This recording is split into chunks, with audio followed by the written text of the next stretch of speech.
Good afternoon. Today's topic is going to be the touchy topic of transfer payments, where the prairie provinces and BC receive less than they put into Canada, and Quebec apparently gets more. Cory and I have different opinions on where the money comes from and who should get it. So carry on, Cory. Equalization payments in Canada are designed to ensure that all provinces can provide reasonable, comparable levels of public services. But Alberta has historically contributed significantly more than it receives, which is true. Now, people have to understand, when was the first time equalization payments came into effect? Maybe you can enlighten them, Cal. It was back in the 1950s, and it's been adjusted several times since in 2007 and 2009. An adjustment was coming up again, I believe 2015, and they're due for another one. But I think what we need to do is forget the historical aspect, because that'll never be resolved. It's already happened. I think what we need to do is look at the current state of affairs. In 2023, Quebec was responsible for 19% of Canada's GDP, which is around $504 billion. The Alberta numbers are 16.9%, which is $344 billion. And the question becomes one of, why did Quebec receive 13.6 billion in equalized payments and Alberta received none? So the issue becomes, how do they calculate equalization? And of course, the big difference here is in the resource industries. Alberta has income in oil and gas revenue. Quebec gets a lot of its income from the generation of hydropower. Now, the foundation of these two energy producing businesses determines how you calculate it into your domestic provincial income. Well, Alberta's is let me privatized. interject. Quebec produces this hydro, and the hydropower, once it's generated, has to be shipped somewhere. It's sort of like a essential service in the east, because the hydropower can't be stored, so it has to be shipped somewhere. So they produce enough hydropower for all of eastern Canada, and when the power is generated over capacity, they ship the overcapacity down to the U.S. Is that the way you understand it? Because that's what Ford was saying about cutting the hydro to the U.S., but it was the actual overproduction that would be lost if it But that's wasn't not shipped. that's not relevant to this discussion. What we're looking at is the value of the hydro in the calculation to the transfer payment. And hydro is generated by a provincial crown corporation. The provincial crown corporation then pays a dividend to the provincial government in Quebec, and it's only the dividend that gets calculated, and it's not the income from the crown corporation. So the Well, price of that's the key power, word, yes. So the Crown price of power, Corporation. yes. So the price of the power in Quebec is maintained at a low level in order to avoid losing transfer payments. Now, Alberta could solve that by creating a crown corporation for its There you go. natural resources and then And have a I agree with dividend that. paid in the same way as Quebec. However, that would be impossible to do, number one, in the political climate today, but also in the resource business in Alberta, since it's owned by multinationals. I don't think you could impose that kind of regulation on them. Well, Norway did it. I think we can do it. I don't see a problem with it. It's needed. It's an essential service. Essential services should all be Crown Corporation, is my take on it. So I guess what the bottom line was, that the Crown Corporation is the investment by the individuals in that province, and the province are the shareholders of it. So it's not really a revenue generation that is calculated as a business generation. It is the people for the people by the people, and therefore they're not using that calculation in on the gross domestic product of the province for the calculation of the transfer payment. Now, let's say Alberta invested in its own oil and gas instead of giving away the trillions of dollars, and had kept its own pipeline crown corporation where they would generate more revenue from transmitting oil than they make off the oil royalties. That money would be for the people, by the people, and would not be calculated in on the transfer payment under the current scenario. So my question is, why would we find that not a viable solution in the West to make crown corporations a priority on essential services, especially non-renewable resources? An interesting wrinkle in all of this is, as the natural resource revenue in Alberta declines, the amount of money available for transfer payments will also decline. And what brought this topic up is the closing of the Stellantis plant in Brampton, where industrial jobs are moving out of Ontario. Ontario will become a have-not province, and require equalization payments, which means that Alberta, Saskatchewan, and BC will have a bigger burden to shoulder in order to support the rest of Canada. Now, well, with these huge hundreds of billions of dollars in environmental cleanup, as the industry starts declining production in the oil and gas, we're going to be stuck with hundreds of billions, if not trillions of dollars in cleanup costs, and we're going to be a have-not province because we're giving away the resources, but we're not thinking of the future cleanup and environmental costs. So yeah, it could shift on a dime. That's why crown corporations are important, because it builds revenue to the governments to deal with future scenarios like environmental cleanup once the resource is diminishing return. People may recall that Quebec was one of the blocks to the extension of the pipeline through Canada and out to Montreal, so that Quebec could utilize Alberta oil. They also blocked the gas pipeline. That now has changed. It flipped in a very short period of time here, because at one time Europe was getting significant amount of natural gas from Russia. Now all of a sudden America's become the number one provider of liquefied natural gas in the world, and that market, a significant part of that market, could have belonged to Canada, and in particular Alberta and Quebec, which would have generated income for both places. So now, Quebec now has withdrawn its disagreement with respect to the extension, and are agreeing to extend the pipeline if it ever gets going again. Now, if you look at the policies as they are now, they've discouraged investment in the oil and gas industry in Alberta. There's been a 56% inflation adjusted decline in oil in overall investment in oil and gas between 2014 and 2023 in Alberta, because you only have one consumer, and you have you're a victim of what that consumer wants to pay. So Canada now has found, well, yeah, I mean, we found ourselves now held hostage by Trump, and we can't utilize our resources, and because of that, the provinces have to get their act together and start cooperating. Quebec has to start including a market value revenue for the production of its electricity, so that the Albertans don't feel like they're getting, ripped off. And Quebec has to. Or Alberta's got to start looking after Alberta interests and reform Crown Corporation to protect us.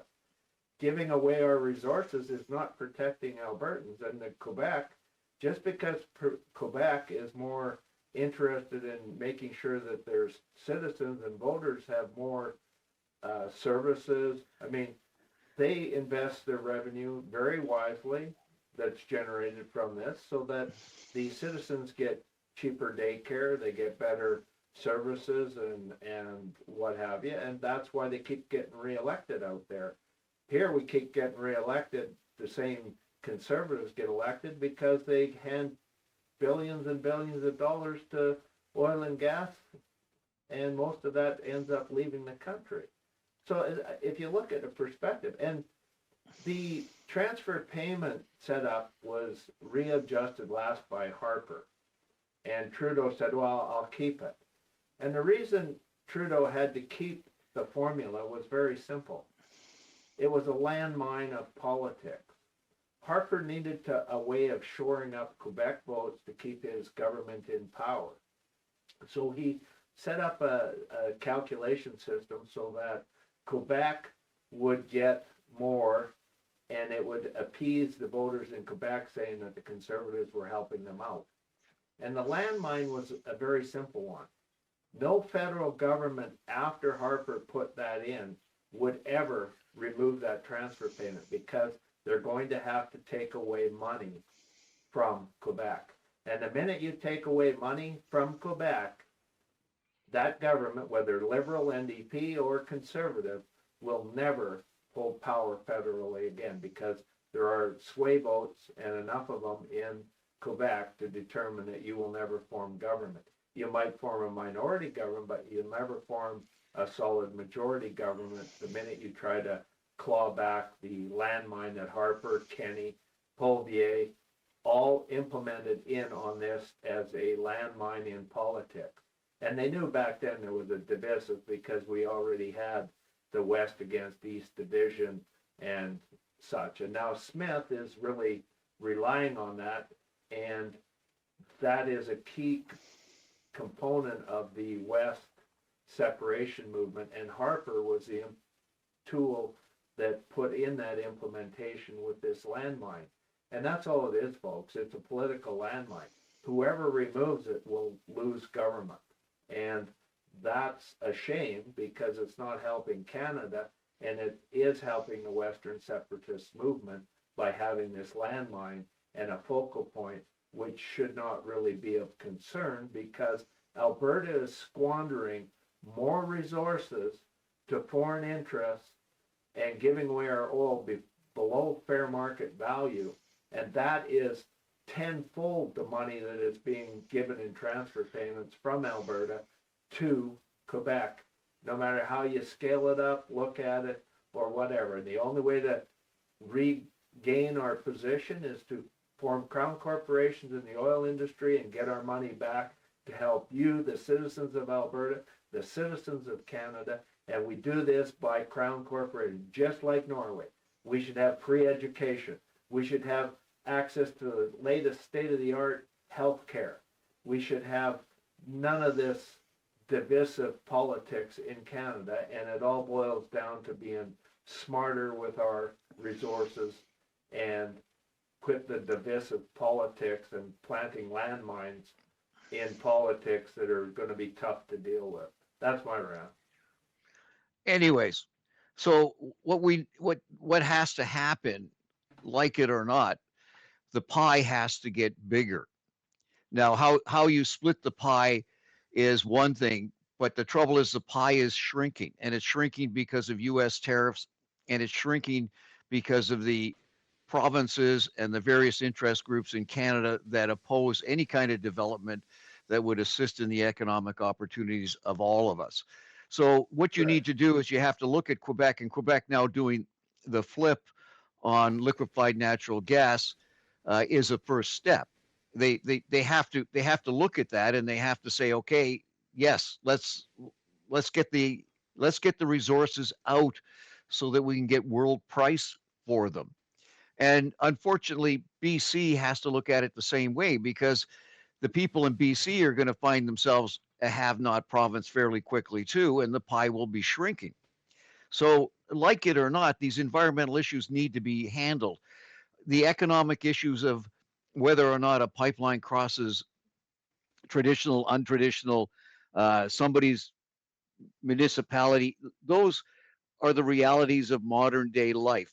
And in reality, a pipeline is, a 30-meter corridor that, may or may not in the 25 or 50 years of its life suffer a breakdown, but that type of issue can be handled responsibly. And if Michigan... Well, Quebec has a lot of natural gas too, but they refuse to drill into it because a lot of it sits under the river St. Lawrence there. River.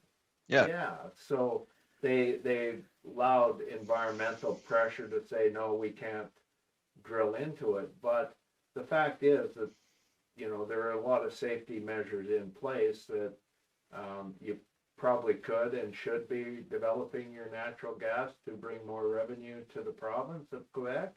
And I recommend that Quebec does it smart and does like Norway, make it crown corporations that go after that.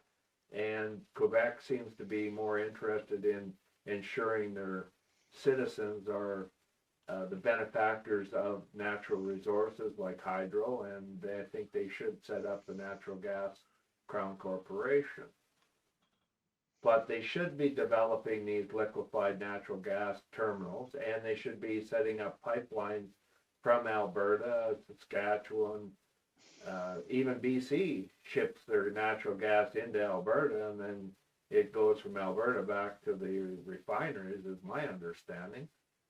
So there's a need for pipelines, and all pipelines in the future should be Crown owned, whether federally, shared provincially, so that you have federal, provincial ownership of all the resources and split equally across provinces that the pipelines actually cross their territory.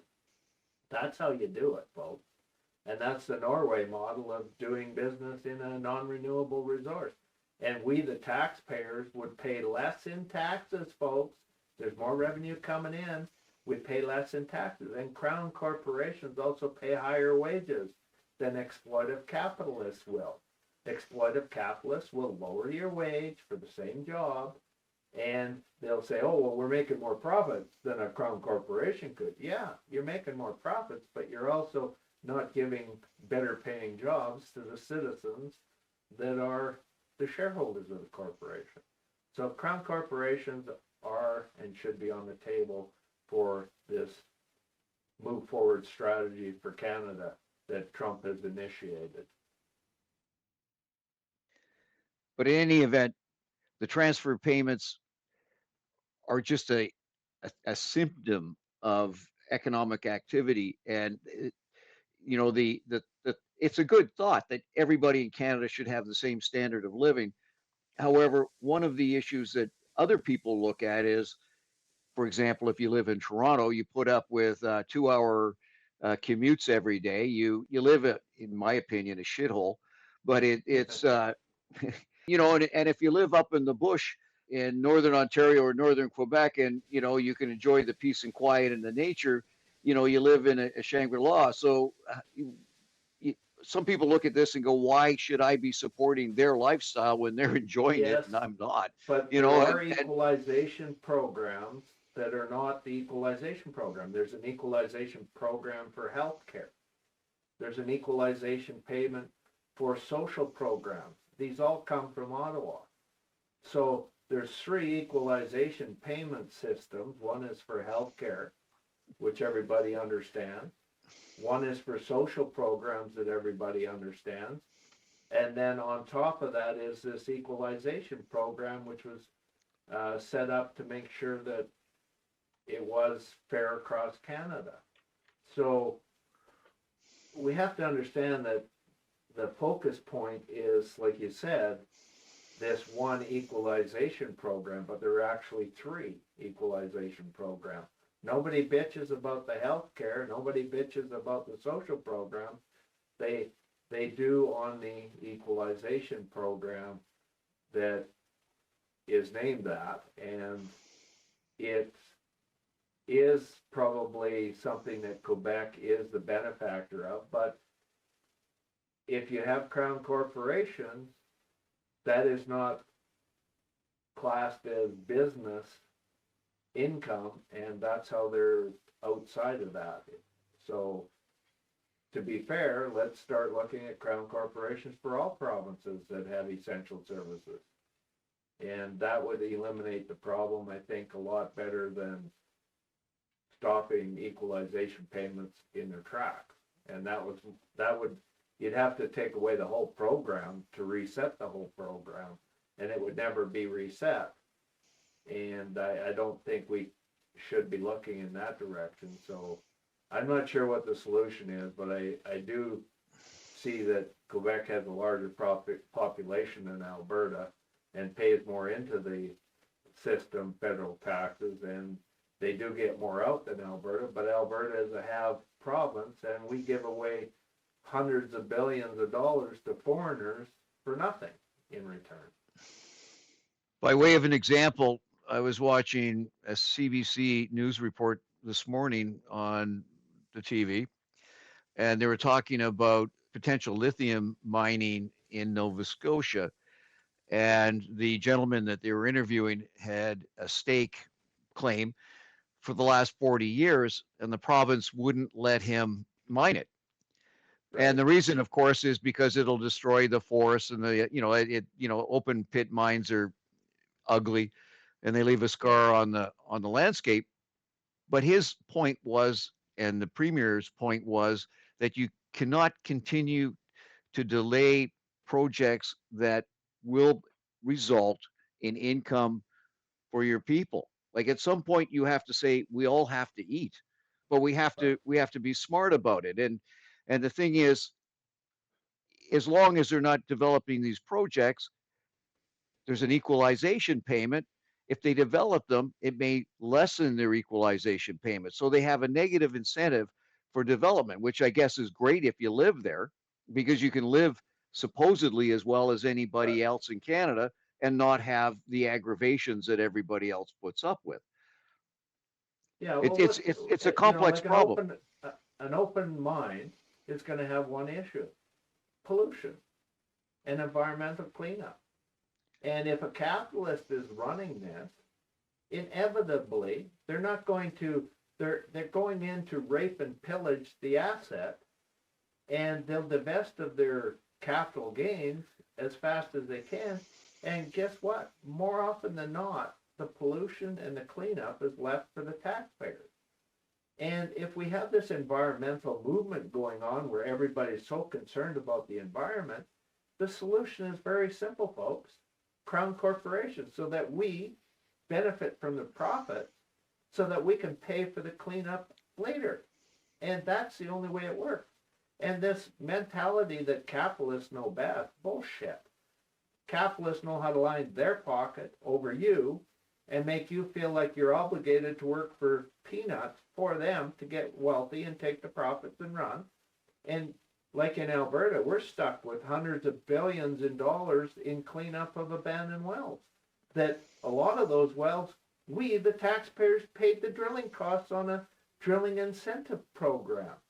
And we paid for the well. We see very little revenue off of the well, and then we're stuck with the huge cleanup costs. That happens in all industries, whether coal mining, whether lithium mining, whether uranium mining. All these mining programs where it's limited non-renewable resources, we, the taxpayer, end up costing us money for a short-term gain of a job.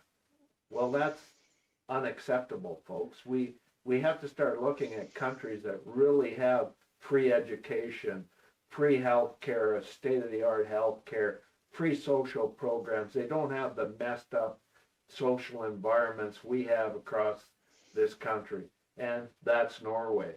And we can do what Norway is doing by strategically readjusting our business model and say, look, we're going to readjust how we do business in Canada, because we do need the social programs up here. I mean, we have 40 below weather. We can't have people living on the streets. We can't have this. We can't have that. We have to take care of our people. And the best way is crown corporations owning our resources and essential services. We have a classic example in Alberta where we sold off our electricity grid and companies. And now we're being raped and pillaged for our electricity. And that's an essential service, folks. That should be, controlled and owned by the government and benefiting us, the taxpayers. So when you look at it all, we're going to have to readjust how we think of government and the revenues to government. If you want to keep paying out of your pocket for taxes and be broke, then go ahead. Let capitalists come in and take the money out of the country, and you pay more and more. Every year your taxes will keep going up because there's no outside revenue to lower your taxes. Crown corporations, lower your taxes, folks, and they provide higher paying jobs. And these same CEOs don't need to be paid what they're being paid in capitalist corporations. As a government CEO, you're working for the government, you get lots of nice benefits and perks, and you live a pretty good lifestyle. You don't need these huge wages and raping and pillaging of resources. So that's my take on it, and I defy anybody to have a debate on it, because I will love to debate you, Crown Corporation versus capitalist. I'm a capitalist, and I'm telling you, Crown Corporation for essential services is a must in today's world. A must. We have to protect our environmental aspects, and the only way you can do that is with tax dollars, and tax dollars have to come from somewhere. So there's my rant again. I don't think we should be blowing taxpayers' dollars though on new U.S. jets. You know, I don't. Well, but if you had a Crown Corporation making planes, well, you got plane making ability. It's essential service to be able to travel in the skies and leave those chemtrails, isn't it? You know, that'll never happen. But they just sold out the Quebec pension plan. Got scared that Bombardier and the passenger jet that they were manufacturing was going to lose out to tariffs, so they sold, you know, to the European plane manufacturer who's now building them in the U.S. so that they could protect their investment. Well, that's the capitalist model. Move your money to where you have to move to make the most profit. And that's another argument for Crown Corporation. We as a country, if we have a Crown Corporation, it's going to work in the best interest of our country and not capitalists from around the world. So yeah, like look at potash. That the federal government allowed the selling off of our potash. Potash is an essential component of growing crops for food and food around the world, and we have sold it off to private interests. Well, do we get the benefit of those money? No. We end up paying more in tax dollars because we lost that revenue. And folks, the capitalist model is designed to keep you as a peon to work for them so they make more money, and you are a slave stuck in like a mouse on a treadmill. And that's exactly what happens. The only counter to that is the people benefit themselves by having Crown Corporation. And folks, very, very few Crown Corporations are not run efficiently. And if they're not run efficiently, just change out the CEO. And you, the people, benefit lower taxes, lower taxes, lower taxes. Capitalist model, higher taxes, lower wages. If you compare what CEOs made in the last 20 years, they probably had, 200-300% increase in revenue to their pocketbook, and the average person was lucky to see 10-20% increase, not even keeping up with inflation. And that's the capitalist model. Rape and pillage. Crown corporations, lower your taxes and provide more services to you, the people. Then you won't be whining and crying about somebody else getting what you're not getting, because you're all getting the benefit of the lower taxes and free education. And you might be a little smarter with free education. Maybe, maybe not. But those are the benefits of Crown corporations, and it's one way of dealing with the transfer payment issue and stopping the bullshit from federal government landmines that were planted in to cause division across Canada. A new perspective, and you're not going to comment. Wishful thinking, Cory. Well, it's the will of the people. If the people want change, step up and change it. If you want to be a whiny, crying little bastard like in Alberta all the time, go be a whiny bastard somewhere else and never ever have a solution to a problem, and keep your head in the sand like an ostrich. And guess what? Ostrich meat tastes good, and the Americans will eat you. So there you go. We're at a pivotal change time in history for Canada. And it's time somebody stepped up and said, hey, we need strong leadership, make those changes. Carney is an international banker. The chances of him having any interest in crown corporations is slim to none, because guess what? The international banking community loves capitalism. Your banking costs. You look at your banking costs. You put money in a bank, you're paying for it. It's your money. You got to pay to get it out. You got to pay to have it there. And that's not benefiting you.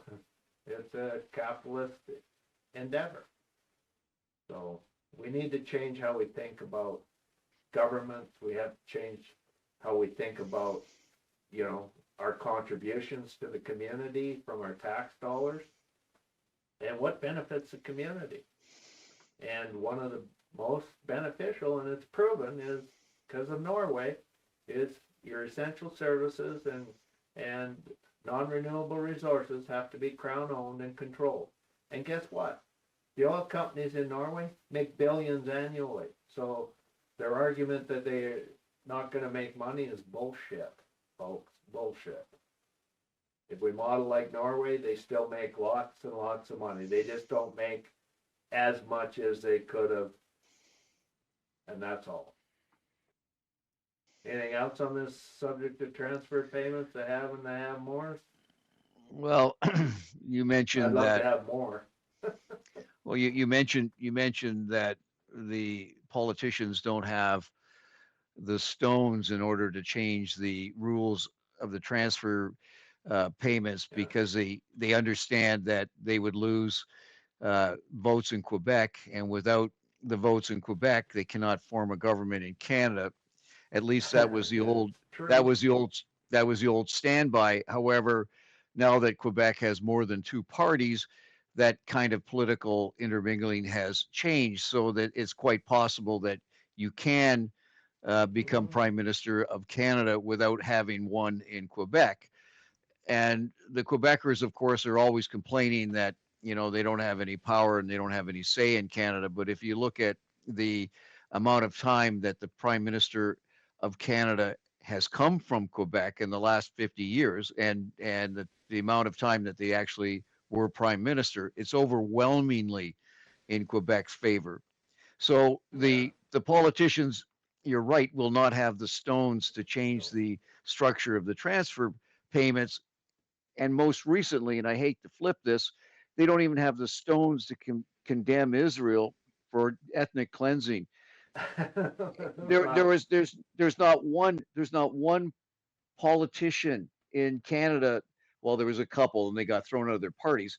But there's nobody that stands up, even though you can't deny it as a fact. Our politicians don't have the stones to say it. So I mean, what would look at the peace deal. What peace deal, Trump? You're full of shit. We said that. We called you out on it. And it was a ceasefire at best, and now there's no ceasefire. Israel moved in and started killing more Palestinians, and it was nothing but a joke. There never was a peace deal signed by either party, and it was just a ceasefire to deliver hostages, I'm glad they delivered the hostages. Thank you, Hamas, for doing that. Unfortunately, people lost their lives that were hostages. You should be held accountable for that. And the same with Israelis. Those that are committing war crimes, you should be held accountable. And we do need to resolve that situation. But Trump making a grand gesture that he did all this peace negotiation to try to get a Nobel Peace Prize, bullshit. The world has seen you were lying to the world that this was a peace deal.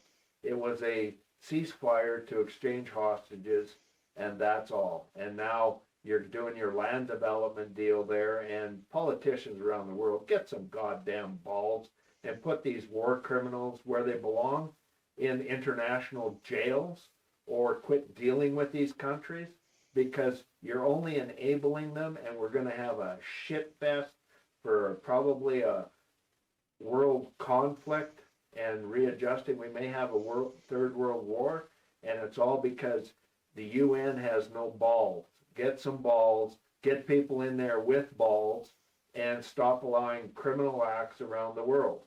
What happens in one country affects all countries in the world.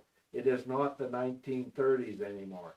We have international interactions on scales that never before in history, and the United Nations has to be the solution to it. So UN, get some goddamn balls and quit enabling people like Trump. He should be convicted of aiding and abetting in genocide in Gaza. He should not be even talking of Nobel Peace Prize. He should be stopped from having blown up fishing boats in international waters. And that's war crimes. Put the son of a bitch where he belongs, behind jail and lock him away forever. U.S., you should be ashamed of yourself, allowing a felon to be your president and committing international war crimes and murdering innocent people. And he's taking it to your streets in the United States, ICE, and arresting individuals that would not cause any problems in your community, and they're following the laws, and they're disappearing. And they may never be found because he's shipping them to other countries that accidentally disappear people. That's aiding and abetting in crimes. And when this fiasco is done in the United States, I expect to see these people that were wronged in the United States breaking the bank of the U.S. government and the courts awarding huge, huge payments to them that they will have to pay for the conduct that the citizens of the U.S. allowed against individuals of the U.S. And I, for one, want the UN to step up and get some goddamn balls. And if you ain't got the balls, start looking at people like me to come and show you how to do proper leadership, because this is bullshit, folks. I see this day in, day out, and I am getting fed up. As you can tell, I'm really pissed right now. Hopefully I don't have a heart attack from this. I'm so pissed. So anyways, Yeah. it's interesting, the Conservative Party perspective back when there was an election, and of course no one was talking about the genocide in Gaza. One of the Liberal candidates had the audacity to say that they would give voice to the fact there was a genocide in the event that they voted for the Liberals. And of course, the Conservatives immediately went after Carney, asking Carney whether or not there's a genocide in Palestine, to which Carney replied, "I'm aware, that's why we have an arms embargo." The Conservative Party reacted by trying to get clarification from Carney and blaming him for not addressing the issue again, which he should have, I think. But the quote is, Mark Carney should tell Canadians where he and his party stand. Does Mark Carney believe that Israel is committing genocide as declared by his own candidate? Or does he believe that they have a right to defend themselves? So all of a sudden, what's happened, what the Israelis have done to the Palestinians, is in defense. Of course, Israel has a right to defend itself, as do the Palestinians. Nobody's denying that. As does the Palestinians. And to have this one-sided gobbledygook, it's like saying, do the people that ended up in the genocidal prison camps in Germany and Poland have a right to defend themselves against, the SS? It's But ludicrous. they don't have the right to commit war crimes. Nobody. You're not above committing a war crime. Trump thinks he's allowed to commit any war crimes he wants anywhere in the world he wants. Well, that's only because we, the free countries of the world, allowed him that, and the citizens of the U.S. allowed that. And that's where the United Nations has to restructure, get some balls, and hold people accountable. And that has to be done, folks, or we're in trouble. Pandora's box has been opened, and Pandora's box needs to be closed, and the mess is cleaned up. And the United Nations, it's time we developed a stronger United Nations and once and for all dealt with the world as one entity. Everybody on the planet is human. Let's deal with it at that level and make it a stronger organization to protect the humanitarian rights of all, not just the select. Canada seized a Russian cargo plane, and it now sits at the Toronto airport. It's been there for at least 2 years. And the plane ended up in Canada because it was delivering a cargo of emergency COVID vaccines. Now, it seems to me hypocritical to grab a cargo plane, which was on essentially a humanitarian mission, and do absolutely nothing with respect to the genocide and the the ethnic cleansing that's Total going on. hypocrisy. Yeah, I mean, there's nothing. There hasn't. I mean, so we stopped selling them, major components to whatever the war machine gets from Canada. But where are the sanctions? Where are the the trade barriers? Like It's all everywhere, lip service. everybody I in the mean, world. lip service, lip service, lip service. They're playing politics and they're not taking action. You know, we judge people by what they do, not by the bullshit out of their mouths. Like, look at Trump. It's all bullshit and he does nothing. And he does exactly opposite of what he's saying. And we have to hold these people accountable. And lies have to stop. Lies by politicians. You're representing the highest courts of the land as a politician. You're a member of the court system. Parliament is the courts. And when you lie to the people, that's perjury, because you swore an oath not to lie as your obligation of that position of the highest courts in the land. So let's start enforcing perjury to politicians that lie. That would be a nice way to start the cleanup process of this bullshit. So Canada, the bold step that Canada took was to pass regulations with respect to the so-called settlers expropriating, which is the wrong word, stealing Palestinian land, and saying that there would be sanctions against Canadians who were involved in that process. Well, that's pretty toothless.